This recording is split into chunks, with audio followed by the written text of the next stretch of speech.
There was a priest who wasn't allowed to preach. He couldn't hear confessions, and he struggled through seminary so much that many thought he would never make it. By every conventional standard, he should have been forgotten. A quiet, unremarkable figure who simply didn't have what it took. And yet, something unexpected happened. People began to seek him out. Not for sermons, and not for theological guidance, but for something far more difficult to explain. They came with illnesses, with burdens, with problems no one else could solve. And many of them left claiming something had changed. Some said their pain disappeared. Others believed their illnesses were healed. There were even those who insisted he knew things about their lives that no one had told him. And when he died, the stories didn't stop. If anything, they became more frequent. The church would spend decades investigating what had taken place around him, because this wasn't happening in some distant century or hidden corner of history. This was modern America. Factories, hospitals, crowded streets. And in the middle of it all was a quiet Capuchin friar standing at a door. This is the story of Solanus Casey, a man who wasn't supposed to stand out, yet became one of the most mysterious spiritual figures of his time. He was born Bernard Francis Casey on November 25, 1870, in rural Wisconsin, the sixth of 16 children in a deeply Catholic family. Life was simple, structured around work, prayer, and the rhythms of a large household where faith wasn't something reserved for Sundays, it was part of daily life. As a young man, Bernard didn't show signs of extraordinary intellect or ambition. He worked various jobs, including on farms and later in logging camps, living what most would consider an ordinary life. But there was something about him that people noticed even then, a kind of quiet attentiveness, a calm presence that didn't demand attention, but seemed to carry weight. Everything changed in his early 20s after a traumatic event. A violent crime involving a woman he knew. Bernard was not responsible, but the experience deeply shook him. It forced him to confront the fragility of life and the reality of suffering in a way that stayed with him. From that moment, his direction became clear. He would pursue the priesthood. But the path forward was far from easy. When Bernard entered seminary, he struggled almost immediately. The courses were taught in German, and he had difficulty keeping up academically. He failed exams and fell behind his peers, and it quickly became clear that he was not suited to the traditional expectations placed on future priests. In many cases, this would have ended his journey, but instead of dismissing him entirely, the church made an unusual decision. He would be ordained, but with restrictions. He would become what was known as a simplex priest, meaning he could celebrate Mass but would not have the faculties to preach or hear confessions. For many, this might have felt like a diminished calling, a sign of limitation rather than purpose. But for Bernard, now known as Solanus Casey, this became the foundation of something unexpected. Because what he lacked in academic ability, he seemed to possess in something else entirely. He was assigned a role that seemed simple: porter or doorkeeper at Capuchin monasteries. His job was to answer the door, greet visitors, and direct them where they needed to go. It was not a position of influence or recognition. It was quiet, routine, and largely unnoticed, at least at first. Over time, something began to change. People started returning, not for directions, but to speak with him personally. They came with problems, with illnesses, with burdens they carried in silence. And they found in him someone who listened with complete attention. He didn't rush conversations or offer complicated explanations. He simply listened, prayed, and often repeated a phrase that would become closely associated with him. Thank God ahead of time. It was a simple expression of trust, one that seemed to resonate deeply with those who heard it. And gradually, stories began to spread. People claim that after speaking with him, things began to change. Some reported physical healings, chronic illnesses that improved or disappeared, conditions that had resisted treatment suddenly resolving.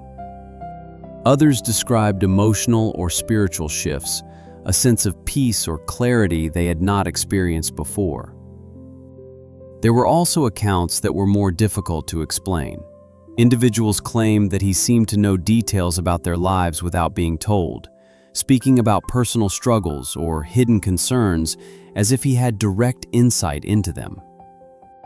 Yet throughout all of this, Solanus Casey never claimed any special power. He consistently redirected attention away from himself and toward God, emphasizing gratitude and trust rather than spectacle or recognition. He even kept records of requests and reported outcomes, not to prove anything publicly, but to maintain a quiet sense of accountability. As the number of stories grew, so did the curiosity surrounding him. But for those who came to see him, the experience was less about explanation and more about encounter. Despite the attention he received, his life was not without difficulty. He experienced physical suffering and periods of exhaustion, and like many who carry the burdens of others, he faced moments of quiet struggle that were not visible to those around him.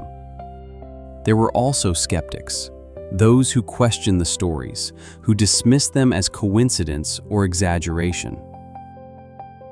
But he never attempted to defend himself or argue his case. He continued doing what he had always done, listening, praying, and serving. In many ways, his strength seemed to lie not in what he accomplished outwardly, but in how consistently he remained the same. On July 31st, 1957, Solanus Casey passed away in Detroit.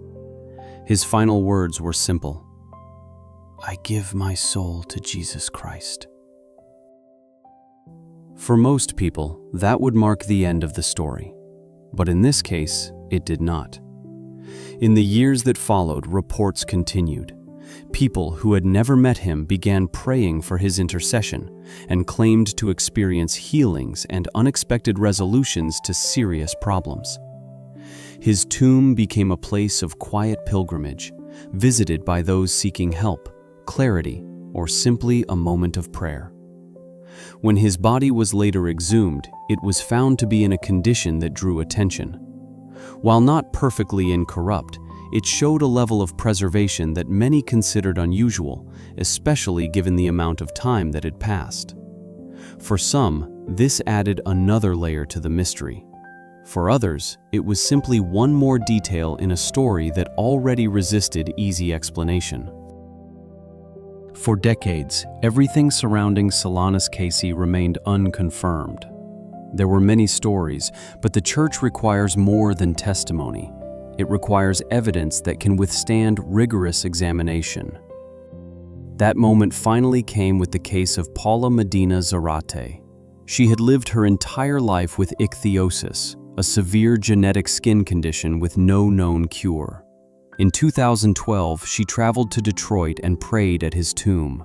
During that visit, she experienced what she described as a physical sensation moving through her body, and shortly afterward, her condition disappeared completely. Medical evaluations confirmed the original diagnosis and the absence of the disease. After extensive review, experts were unable to identify any scientific explanation for the healing. The case was submitted to the Vatican, where it underwent years of investigation. In 2017, the Church officially recognized the healing as a miracle.